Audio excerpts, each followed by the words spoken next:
আজকে ছিল লোকনাথ বাবার পুজো। তো সকাল সকাল আমাদেরকে যাওয়ার ছিল 10:30টার সময় ওখানে যে মন্দিরটা আছে সেই মন্দিরটাতে।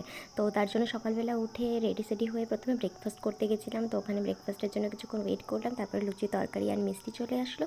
তারপরে আবার রুমে এসে ভাবলাম যে কী করি এরপর, বুঝতে তো পারছি না। তো ভাবলাম ঠিক আছে যাই গিয়ে স্নান টান করি, রেডি হয়ে নিই, 10:30টার সময় যেহেতু যেতে হবে। তো রেডি সেডি হয়ে গেলাম, হওয়ার পরে আমরা বেরিয়ে পড়লাম আমি আর অনুষ্কা। তার আগে আসলে অনুষ্কা আরও একবার গেছিলো, কিন্তু মানে তখনও কিছু পুজোর স্টার্ট হয়নি বলে আমরা বুঝতে পারছিলাম না। তারপরে আবার গেলাম, গিয়ে পর দেখলাম যে প্রথমে তো কেউ ছিল না, তারপরে আবার আমাদেরকে প্রায় 12টা 12:30টার দিক করে পুজোটা স্টার্ট হয়েছিল। দিয়ে তো ওখানে একটু বসেছিলাম পুজোর কাছে। প্রচণ্ড গরম ছিল, মানে পারা যাচ্ছিল না। তারপরে আবার আসলাম, দিয়ে আজকের জন্য স্পেশাল মেনু ছিল খিচুড়ি আর ওটাকে কী যেন বলছিল, লাউড়া, তো আমি ঠিক জানি না, যাই হোক ওটা ছিল। তো ওটা খেলাম, খেয়ে পর আমি আরেকবার মন্দিরে গেলাম। ওখানে গিয়ে দেখলাম যে সৃজনী তখন লোকনাথ কথা গাইছে।